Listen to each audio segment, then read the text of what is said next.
Okay, greetings everyone, and welcome to the Asia-Pacific Research Center Japan program webinar on developments in China and Japan-China-U.S. relations. We are delighted and honored to co-host this webinar event with the Consul General of Japan in San Francisco.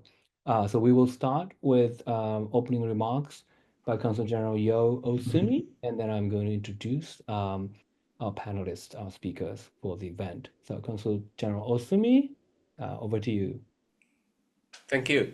Thank you, Tsutsui Sensei. And good afternoon for everyone from California. That I understand Japan is a bit freezing now, but California, as Tsutsui Sensei looks, is warm.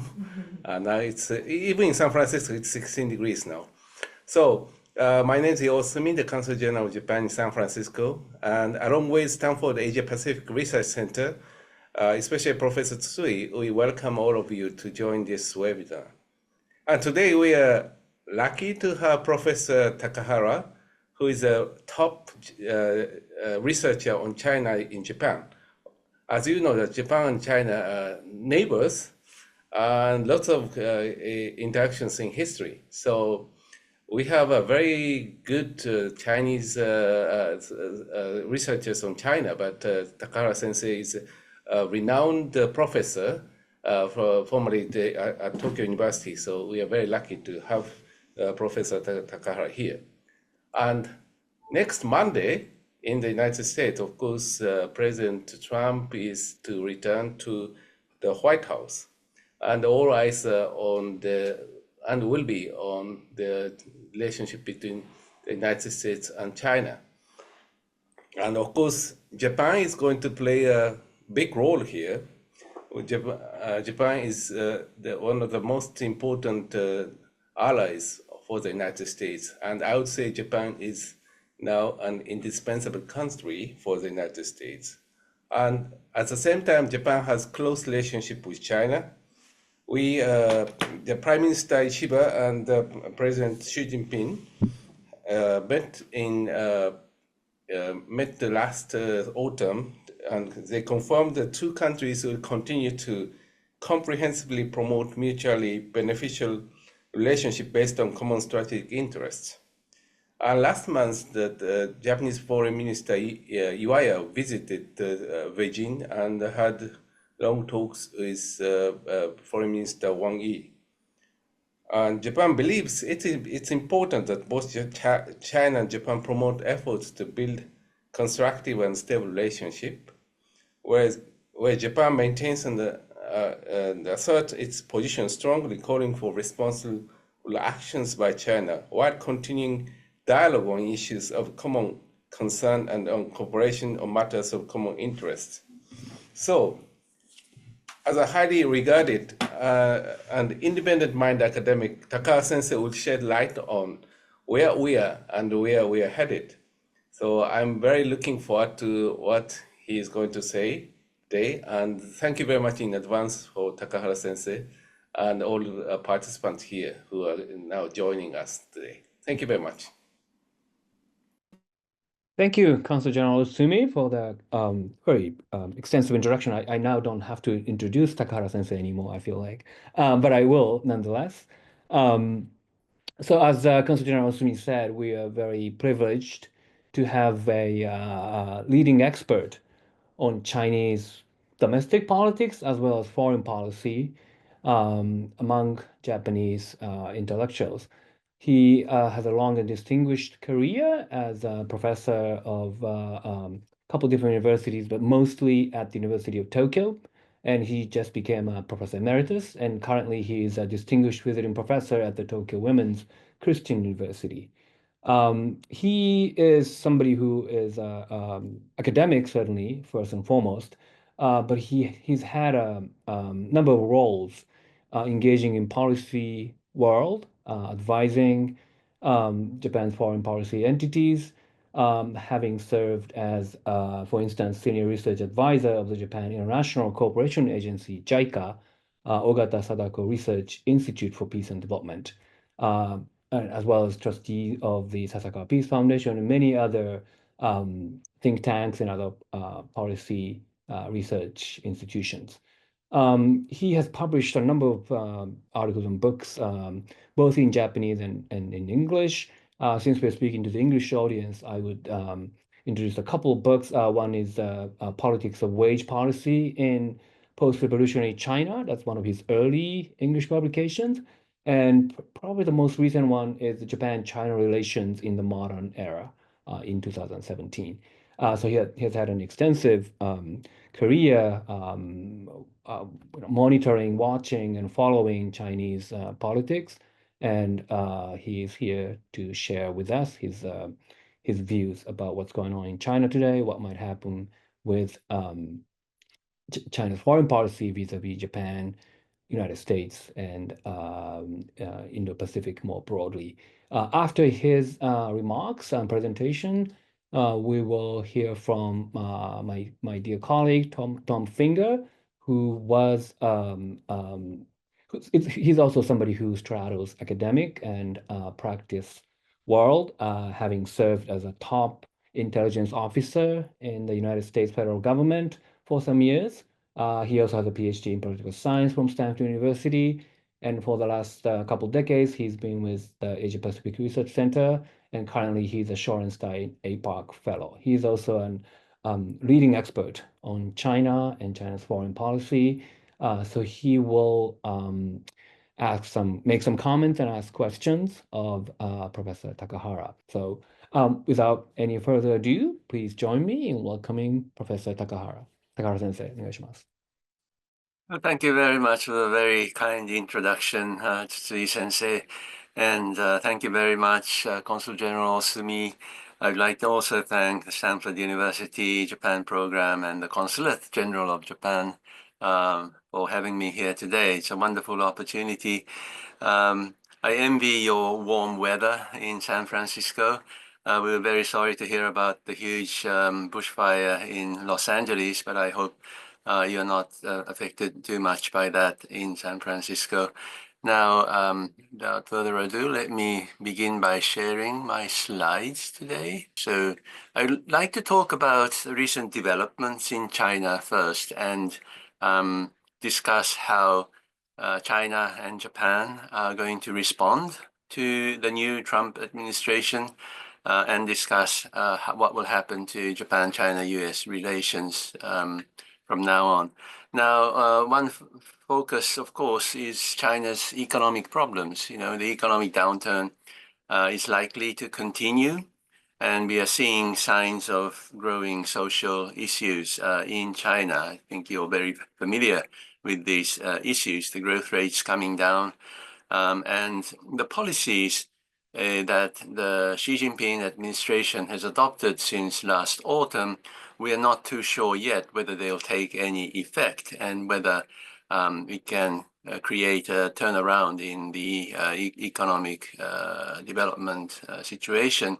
But so far, those policies have not made much impact on consumption, on the investment by private enterprises. But when we look at the social scenes, we have observed recurring knife attacks, car ramming into people in Guangdong province that killed 35 people. And some of these attacks have targeted foreigners. We saw an incident in the northeast of China attacking Americans. Japanese school children have been attacked in Suzhou and Shenzhen. And one Japanese schoolboy, 10 years old, was stabbed to death on the 18th of September, the day of the Mukden incident in 1931. So these things have been happening. And wage arrears are not unusual. A lot of the local governments, civil servants are not being paid.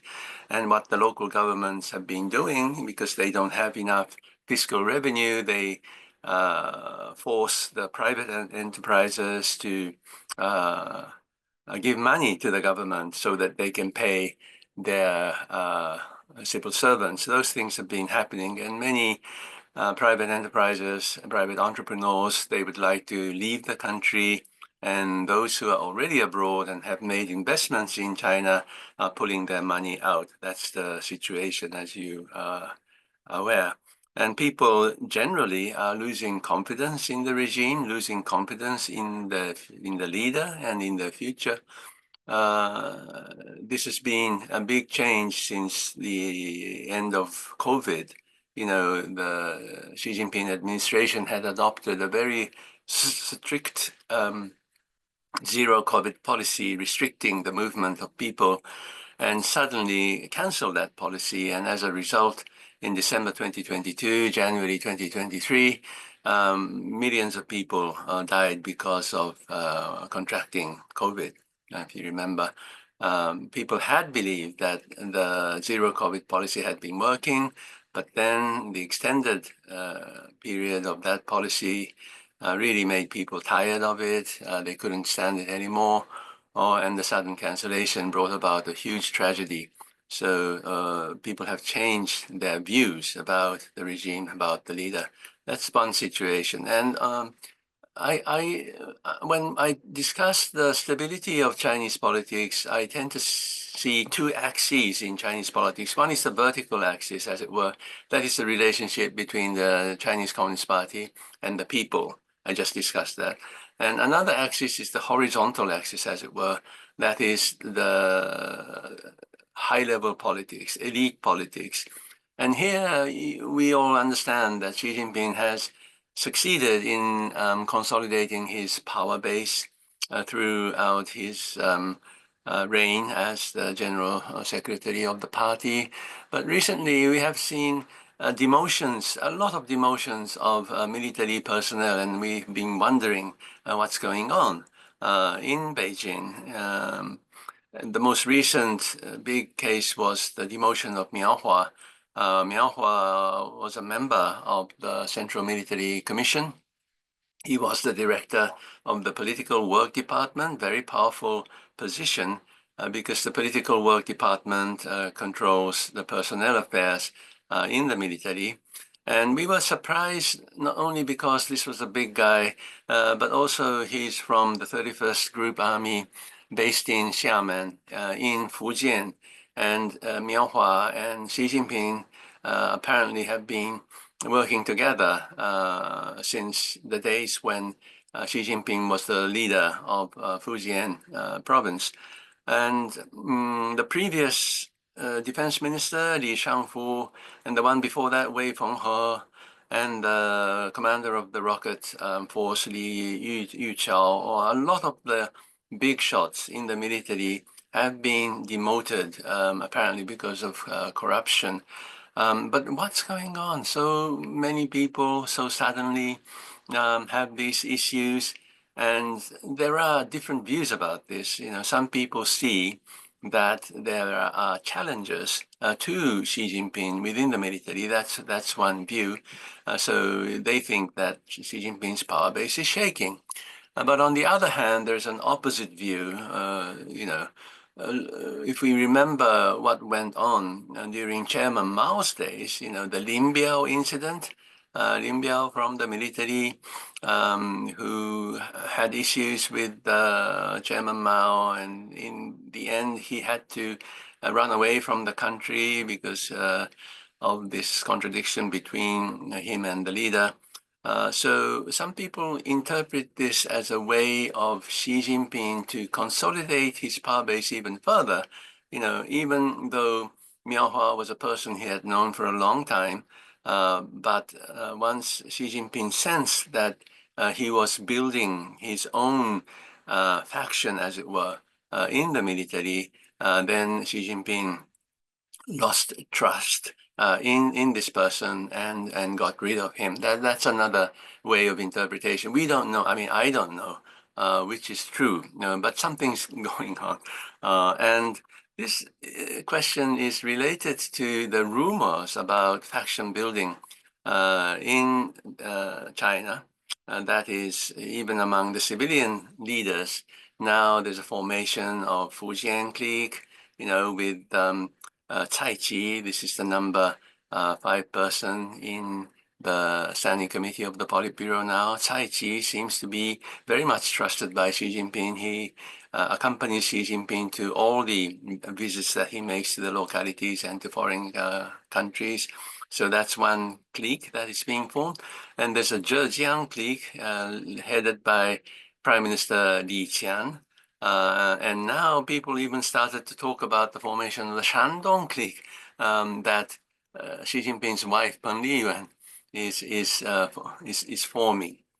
And from this kind of perspective, we start to wonder why Prime Minister Li Qian was excluded from the drafting small group of the third plenum decision. This is very strange because the third plenum decision on reforms, very much relates to the Chinese economy and society, and it's the Prime Minister who's in charge of Chinese economic matters and social matters. But then why was Li Qian, Prime Minister Li Qian, not included in the drafting small group of the very important decision that was adopted at the third plenum?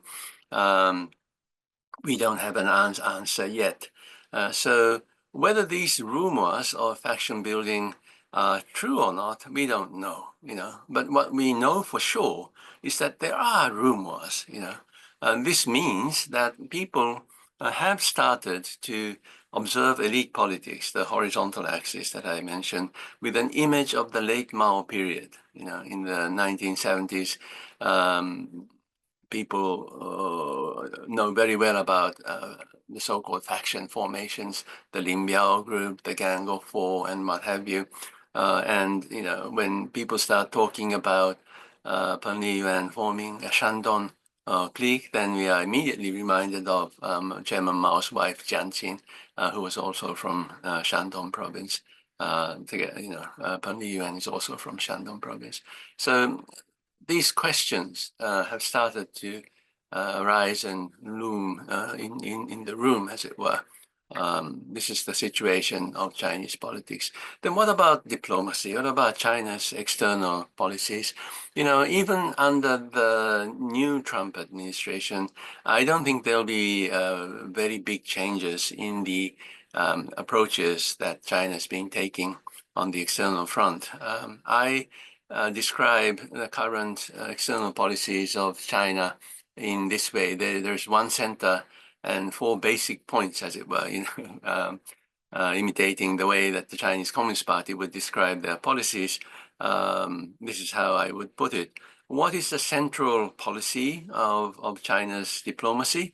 And that is to win the strategic competition with the United States. They understand that they are in a real strategic competition with the U.S. now, and now they are even obsessed. I sense that Xi Jinping's mind is obsessed by this competition with the U.S.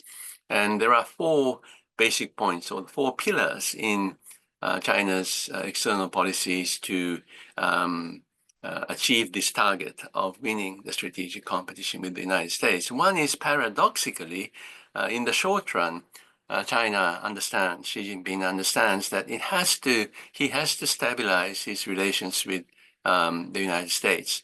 That's because Xi Jinping understands clearly the gap in the national power. Still, there's a big gap in national power between the US and China. Therefore, to win the strategic competition, they have to develop. And in order to develop, they have to have a stable relations with the sole superpower, the United States.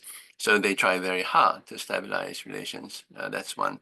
And the second point is to support Russia. I'll explain this a bit further in the next slide. And the third pillar, or the third basic point, is to stabilize relations with Europe and Japan. They've been trying hard to do this for some time now. And the fourth pillar is to win over the so-called global south. I'm going to go a little bit in detail about these points, but first, the central task of winning the strategic competition with the US. Now, what is Xi Jinping's strategic vision in the first place? It's very interesting to read an internal speech that he made in May 2017 to China's naval officers. And he said this: history indicates that a true world power is one that is both a sea power and a land power. It is our important strategic decision to proceed from a land power to a nation that is both a sea power and a land power.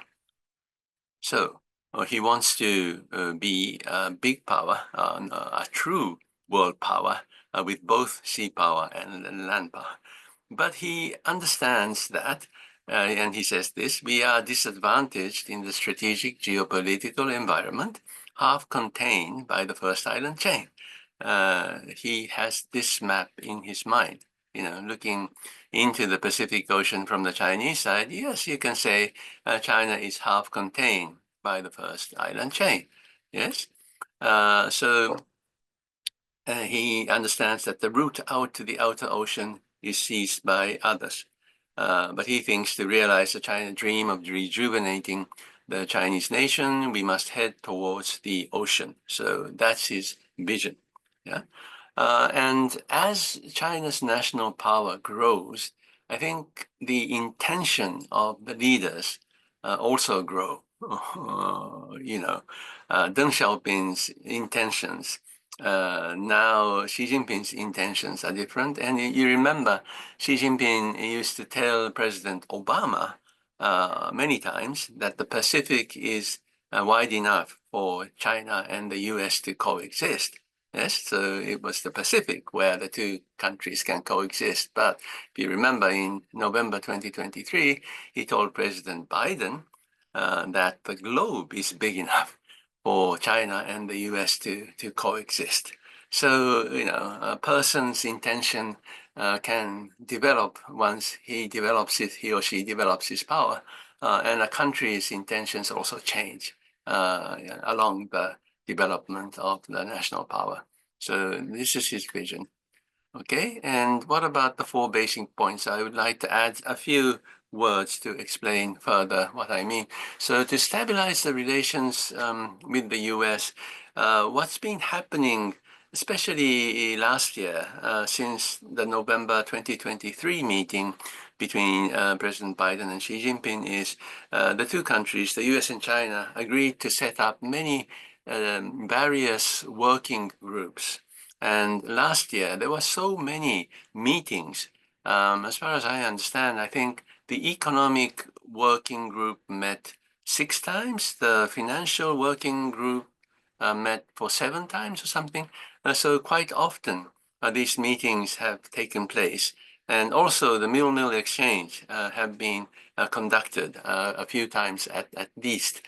So I'm sure that on the Chinese side, they hope this kind of communication dialogue will continue under the Trump administration. That's their hope. If you have noticed, on the New Year's Day a couple of weeks ago, Xi Jinping and his wife Peng Liyuan sent a New Year's card to the teachers and students of a high school in the state of Washington in the United States. So they're trying to show their goodwill and their wish to stabilize relations with the US. Supporting Russia, between China and Russia, there are many contradictions. The Chinese know this, the Russians know this too. And it was very interesting one day, I think a couple of years ago, one high-ranking Chinese person told a group of Japanese about China-Russia relations in this way. You Japanese people love the romance of the 3 kingdoms, right? Yes, we do. The romance of the 3 kingdoms in Japanese, Sangokushi, is a classic novel in China about the contest between 3 kingdoms that coexisted in the 3rd century China after the Han Dynasty. Yes. And the weaker two are Shu and Wu, in Japanese, Shoku and Go. So this man tells us, Shu and Wu, they have contradictions between each other, but they need each other. You understand? And we understood very well. The strongest of the 3 kingdoms was Wei, or Gi in Japanese. So this is the United States. And the two weaker, smaller states, China and Russia, they have contradictions between them, but they know that they need each other in order to confront the United States. So that's the basic point about Sino-Russo relations today. And now there's the DPRK factor, which the Chinese, the participation of DPRK soldiers in the Ukraine war, this has brought about another issue in China, not only in the relations between China and North Korea, but the close relationship between Russia and North Korea today is giving a problem for China. So that's what I wanted to say about Russia in this context. And the third pillar, approaching Europe and Japan, of course, an important aim is to drive a wedge between Europe and the United States and Japan and the United States. But this is, of course, very difficult when China is supporting Russia over the Ukraine war. How can the Europeans, get close to China? Not easy. And when the Chinese are sending a lot of their Coast Guard vessels into the territorial waters around the Senkaku Islands, the Chinese call them Diaoyu, how can they win over the hearts and minds of the Japanese? How can they drive a wedge between Japan and the United States? It's difficult, but they keep on trying. And the recent remarks by Mr. Trump, like his remarks on Greenland, he wants to possess Greenland, and both President Biden and Mr. Trump both have been against the sale of U.S. steel to Nippon Steel. All these issues provide ammunition to the Chinese and to the Russians, by the way, trying to play up this contradiction that they identify between U.S. and Europe and between U.S. and Japan. So that's the third point. The third point is about the approach to the global south, the so-called global south. And all the global south countries are hedging, they don't want to take sides between the US and China. Most recently, Indonesia has formally joined BRICS. Some people were surprised by that, but last year, Malaysia and Thailand also became BRICS partner countries. So they want to hedge, and we should understand their policies. Mr. Ishiba made a visit to Malaysia and Indonesia very recently, but this is something that we need to pay a lot of attention to, what's going on in the global south in the context of US-China competition. Okay, so Ishiba-san's policies, what are they? What is his US policy? What is his China policy? No doubt, any Prime Minister of Japan understands very deeply that Japan needs to further strengthen its alliance with the United States. So Mr. Ishiba is now planning a visit to Washington, maybe next month. I'm not sure. But I think he's aiming to visit next month, and he would like to emphasize the importance. He would like to emphasize to Mr. Trump the importance of alliances, importance of security networks. Mr. Biden, Mr. Ishiba, and President Marcos of the Philippines just had an online meeting a few days ago. This is the kind of thing that Ishiba would like to continue with the new Trump administration. I'm not sure how Mr. Trump will respond to these requests, but anyhow, I think Ishiba-san, when he meets Mr. Trump, will emphasize the importance of stability in the Indo-Pacific and the huge role that Japan-U.S. alliance has in achieving that. And about Nippon Steel, business deal, Ishiba-san apparently directly told Mr. Biden about the need to get rid of the concerns that the Japanese business world or the world business will hold if you make orders to cancel the purchasing deal between Nippon Steel and U.S. Steel. So we'd like to have fair economic deals. So these are the things that we hope I'm sure Ishiba-san will be conveying to Mr. Trump when they meet. And with China, Japan needs to promote dialogue and cooperation with China while standing firm against China's challenges, especially on the security front. You know, the Chinese have been trying to change the status quo with physical force and also by economic coercion, as you are familiar with these things. So this is a very contradictory policy, as it were, because we need to, what I'm saying is we need to cooperate and compete with China at the same time. I call it the two-pronged approach. But this is something that we've been doing in the past over 10 years, 15 years, you know, ever since we had a fishing trawler collision incident, so-called, in 2010. And we started to feel this physical pressure very directly coming from China. We have had to compete with them but at the same time, we do need to cooperate with China. China remains to be our largest trading partner. There are 31,000 Japanese enterprises registered in China, and they will remain to be our important partner, despite the decoupling in some areas, especially those dual-use technology, high-tech, etc. You know, so we will keep on pursuing this contradictory policy in line. It's not easy, but I'm sure that's something that we will continue. And finally, I would like to emphasize the need for Japan and for the United States, I would say, to cooperate more with the so-called Global South. And I would argue that we should focus on the Southeast Asian countries. Southeast Asia is a very promising region, a very important region in the Indo-Pacific. And the Chinese are going into the Southeast Asian nations in a big way with their EVs or what have you, infrastructure development, and economically there's been both competition and cooperation also there.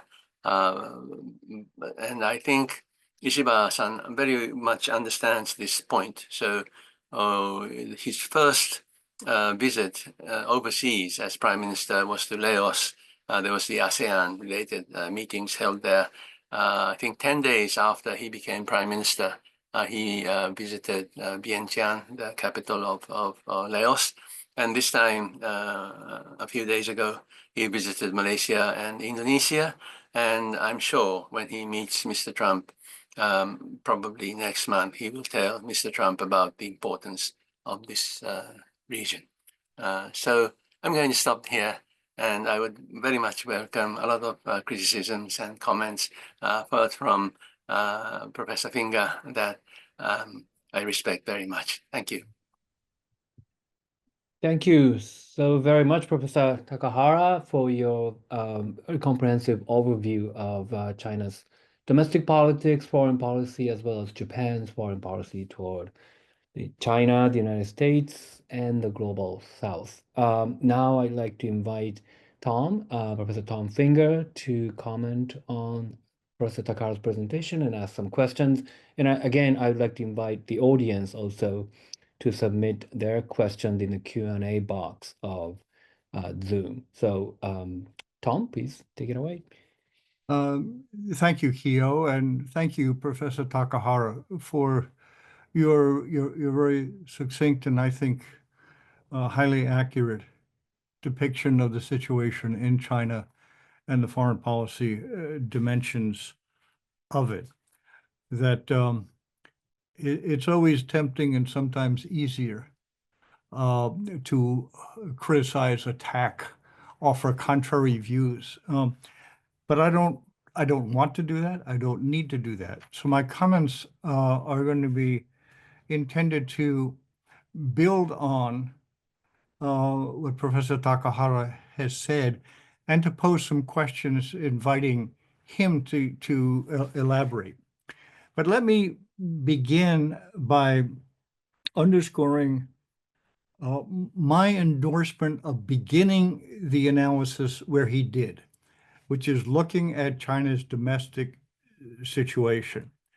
That I think understanding China's behavior and ambitions, goals, concerns really does start with the domestic situation, not the actual or perceived international situation. I'll come back to that. But China's domestic situations, internal situation, is problematic. That the substantial slowdown of economic growth, the societal consequences of frustrated expectations, inability to meet the needs of China's now largely urban, substantially middle-class population, that instability, domestic discontent is a real and probably should be concern of the leadership in Beijing. That I see them as facing a dilemma and as seeing a dilemma for themselves. On the one hand, I think they honestly, sincerely believe that effective party control, the party state, the system that is in place is necessary in order to alleviate economic difficulties, maintain social stability, and deal with what they perceive to be external challenges. So you must preserve party rule. And they've largely attempted to do this through increasing control over dimensions of the economy, the society, and so forth in it. The dilemma for them is that the steps taken to maintain control and the ability to achieve sustained or renewed growth in the future, protect China's stability, undermine its capacity to grow out of its economic and societal problems. Arguably, China needs more reform. It needs to go back to reforming and opening as it existed prior to 2008 or 2010. So they can't get there from here. The more they rely on control, the more serious the threats to order and legitimacy become. In explaining the need for control and the source of China's economic slowdown and problems, it's blame the black hand of the Americans, blame outsiders in general, but particularly the United States. And part of this is an old playbook. You got troubles at home, don't accept responsibility, blame somebody else. Part of it, I think, is an erroneous perception of American intentions. Before Trump and projected after he returns to the White House, in which they misperceived and misprojected the terminal weakening of the United States after the 2008 global financial crisis, and saw that as making the United States more threatening to China. That as China went into a period of slower growth, the Americans, they judged, would use every means possible to thwart China's rise, to frustrate China's expansion, rise in the international system, before the power shift put China in a superior position to the United States, including exploiting the levers associated with engagement and openness.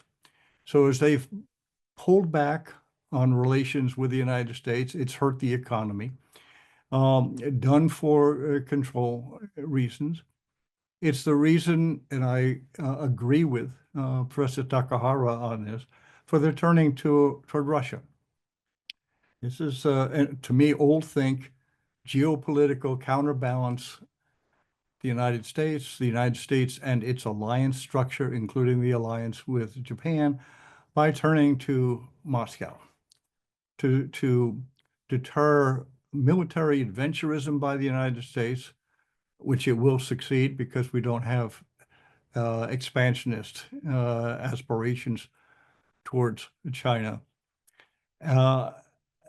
and to separate the United States from its partners and allies. Again, I agree with the analysis, but there is a fundamental contradiction in the policy of aligning with Moscow, providing support in Ukraine, which puts China at loggerheads with the European Union, with NATO, and because of the shared values with Japan, with Korea, with Australia, and critical players in region.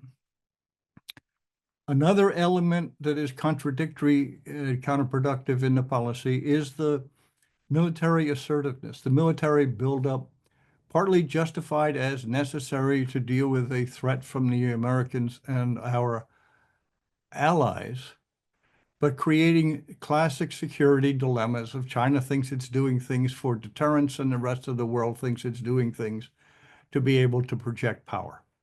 And instead of driving other countries away from the United States, it's driven them toward Washington.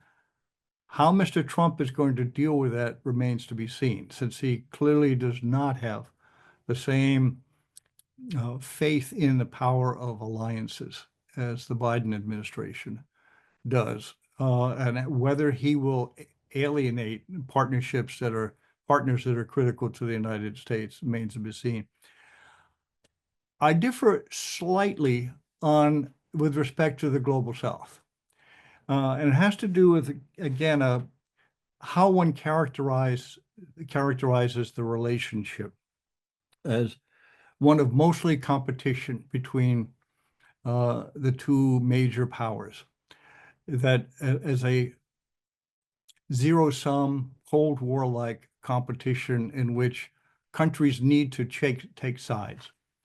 I don't think they need to take sides. I don't have any connections to the Trump administration, and I'm in no position to give advice. But the idea of the 50s and 60s and 70s of Moscow and Washington trying to win over as many capitals and countries and firms as possible to be on our side in a bilateral competition, I don't think that's the nature of the world. And what Professor Takahara described as hedging behavior, to me, isn't hedging. It isn't, would like to stay with the Americans unless the Americans abandon them or do stupid things, in which case we'll have to allow them. I think it's just common sense pursuit of national interest, economic interest, societal interest, scientific interest, technological interest, with as many countries as that makes sense, without worrying about who's in which block. And I think it would be a mistake for Washington to try and insist on my side or nobody's side or joining the other side. The final point I guess I would make is that I don't foresee the difficult domestic situation in China as leading to internal conflict, to collapse of the regime. Could happen. It's a fragile place in my judgment. But I think the coping mechanisms are still pretty strong. And what Professor Takahara suggested might be emergence of factionalism and disputes. I don't like that concept. I don't know any more than he does what's going on. That should be clear. We're both groping in the dark here. But I think there are serious differences within the leadership over what the best course is for China for managing its myriad serious problem. Sticking with, align with Moscow,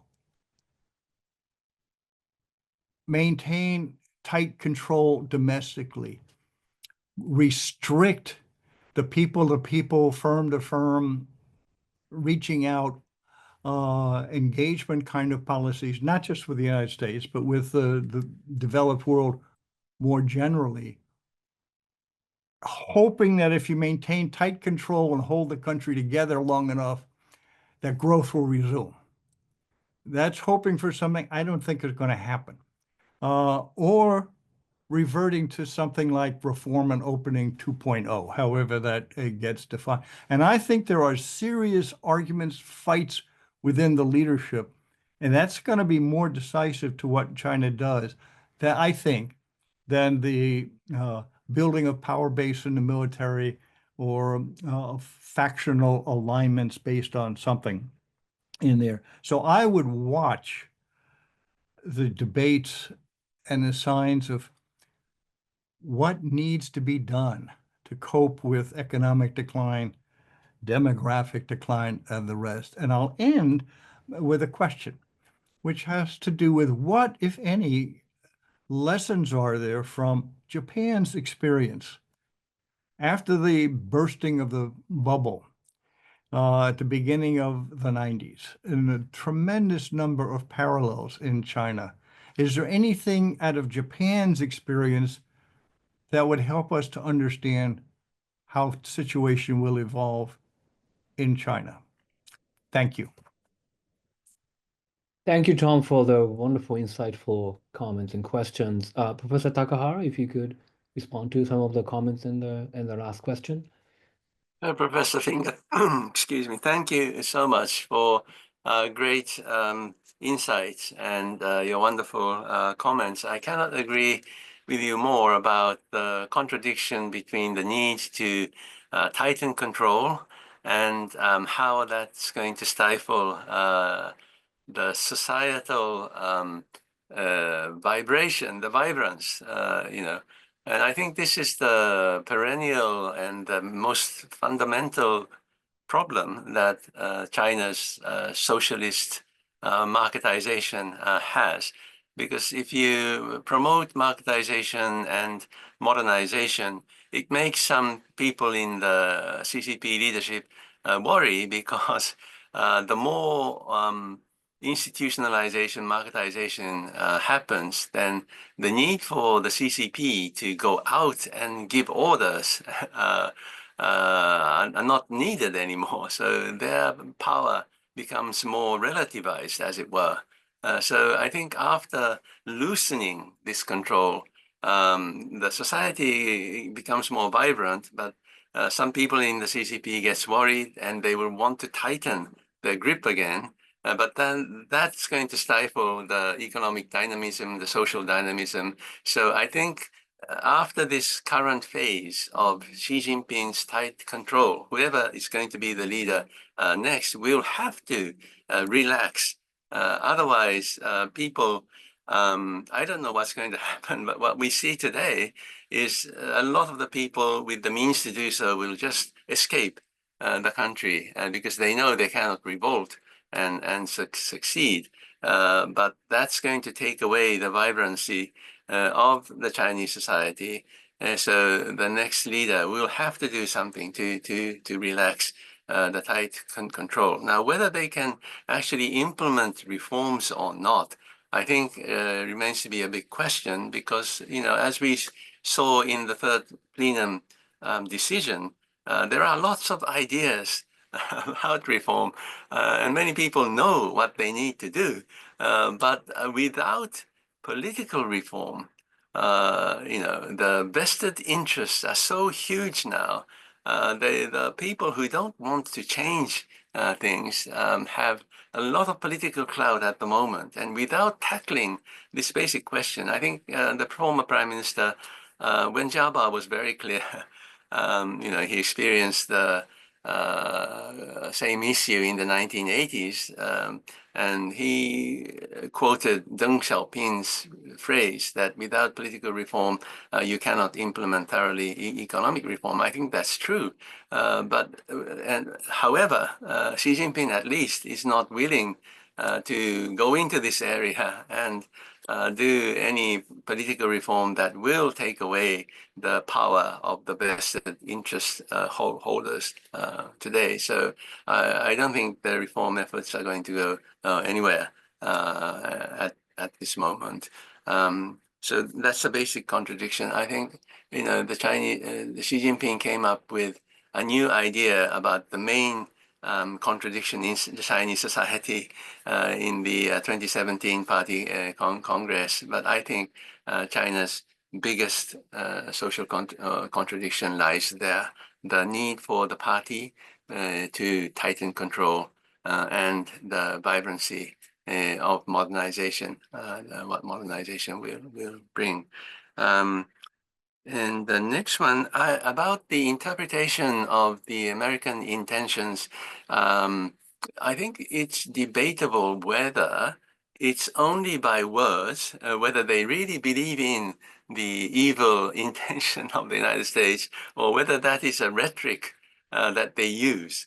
A similar question exists with Japan too. And oftentimes the Chinese leadership used to question Japan's understanding of history, whether they want to revive militarism, whether they really believe that, or whether that was only a rhetoric, a means by which they can unite the people and they can justify their external policies. I think that's a very interesting question. Maybe both kinds of people exist. Those who understand but rhetorically uses these phrases, or those people who kind of blindly believes in those ideas. Yes, about the Global South, I think I basically agree with you. It could be a matter of expression, but I think from the Chinese point of view, they are trying to win over the Global South. But I think the Global South side is behaving in a very pragmatic, practical way. So that's the basic situation. Now, as to Japan's experience, the Chinese are very keen to look into this question, how they can learn from the Japanese experience after the bursting of the economic bubble.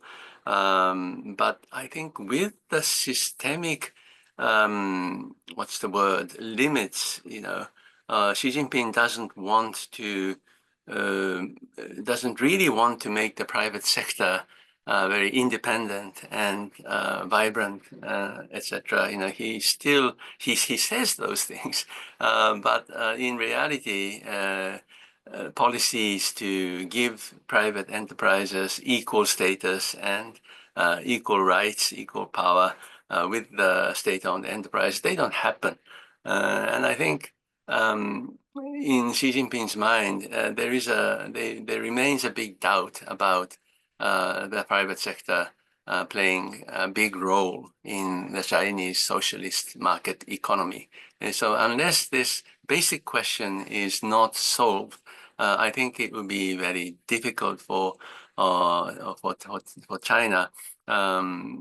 And questions like social welfare, how can they improve on social welfare unless the basic thinking, that is, it seems to me that Xi Jinping doesn't really believe in a good social welfare system. That is, he thinks if he provides too much to the needy,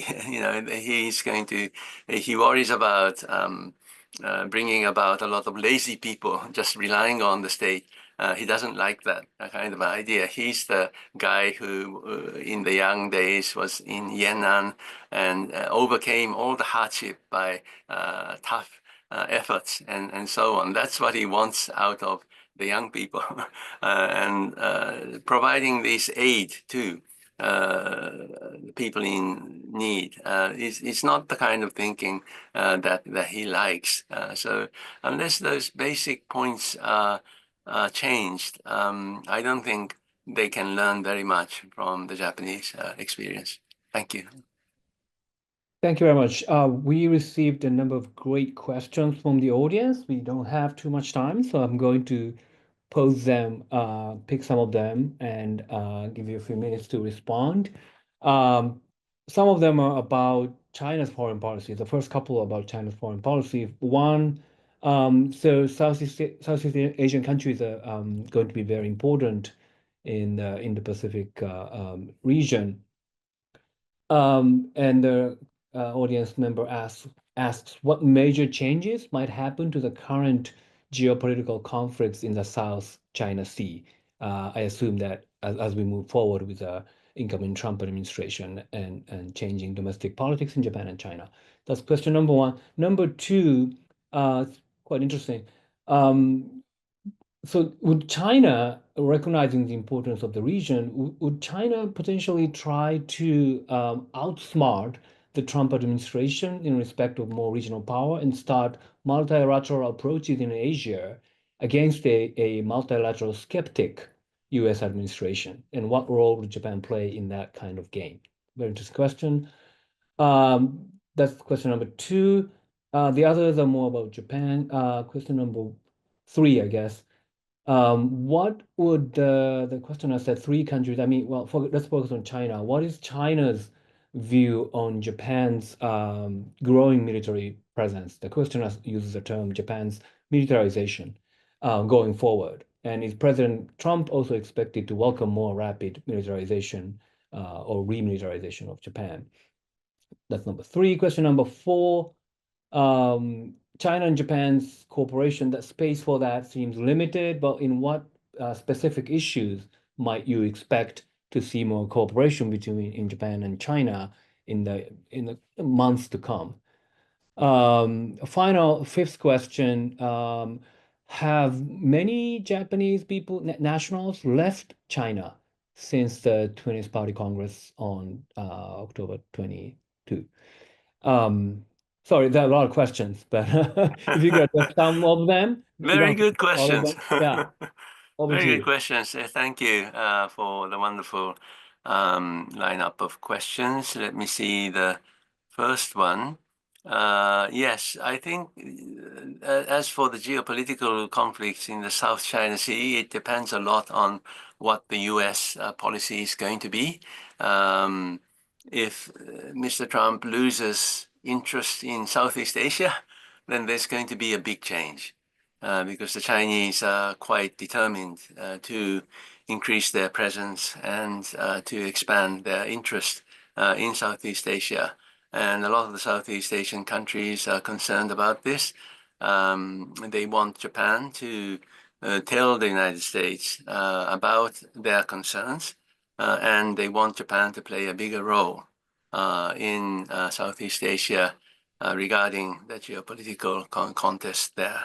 Whether Japan can respond or not is another question. We have our constitutional limitations. We have our budgetary limitations. So it relates to the multilateral approach question that came, the next one. Japan is always for multilateral answers to a lot of questions that we face on the international scene.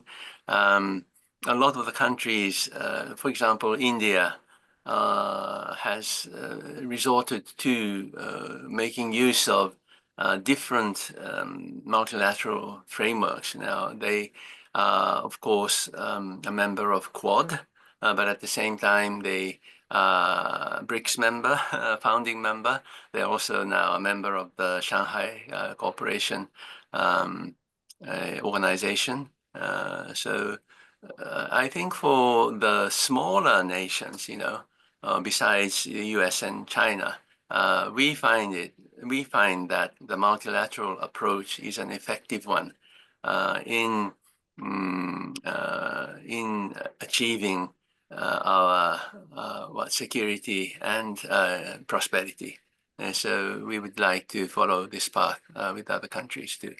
So Japanese militarization, as I said, there are systemic and budgetary limitations, but I think Mr. Trump wants Japan to use more budgets on further expansion of capabilities, not because perhaps of the strategic concerns, but rather the economic concerns of the Trump administration.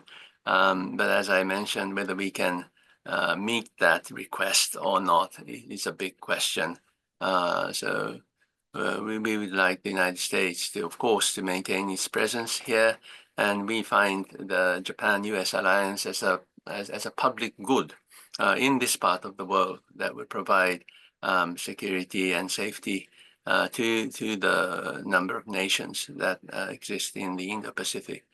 Okay, and cooperation between China and Japan, a lot has been going on all the time, yes, including cooperation in the non-traditional security areas such as anti-piracy off the coast of Somalia. We've been cooperating with the Chinese in a very good way, and even the cooperation between the Belt and Road Initiative and the Free and Open Indo-Pacific has been happening quietly, perhaps, without much fanfare. The favorite example I have is in November 2023, a state-of-the-art chemical fertilizer plant opened in Bangladesh.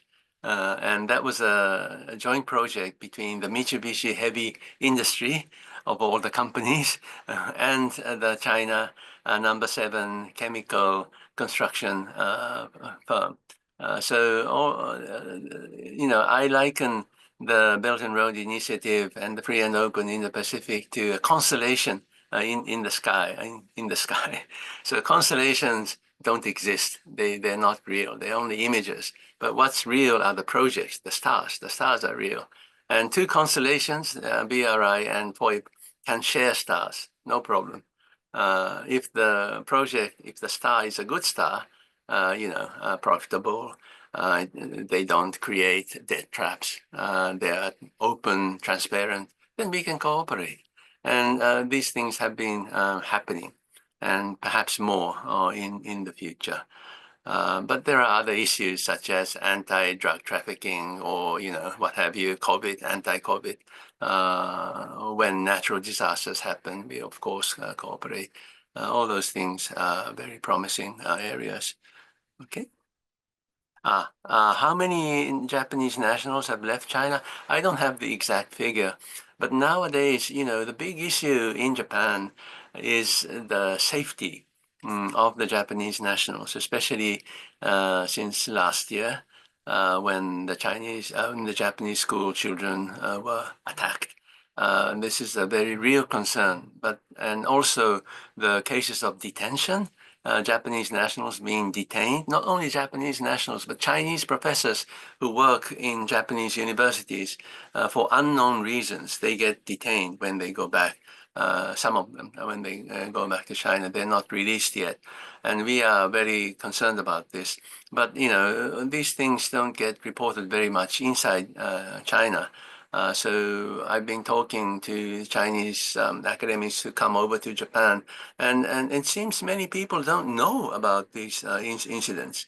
So they don't understand why the Japanese are not visiting China in a big way, in the way that they used to do.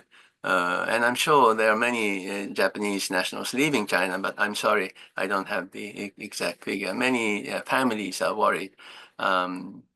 The business people with family members, they sent their family members back to Japan. Those things have been happening, that's for sure. Wonderful. Thank you so very much. Unless Tom has any final thoughts that he's itching to share. Just three. The first is to commend Professor Takahara for his excellent responses to these very, very good questions. The second is to provide some specific examples of where I think China and Japan and the United States and others should be exploring cooperation. Rebuilding Syria, Ukraine, Gaza, Lebanon, and hopefully, ultimately, Sudan. That the reconstruction effort, the physical destruction that has taken place, but also rebuilding the economy, rebuilding societies, overcoming the divisions that have shaped those conflicts. The default setting in the international situation is wait for the Americans to take the lead. I don't think we're going to take the lead on these, nor do I think we necessarily should. The third final point is with respect to possible Chinese interest to build multilateral during the Trump administration, given his antipathy or disinterest in multilateral. I think it'll probably happen. I think they'll attempt to do it.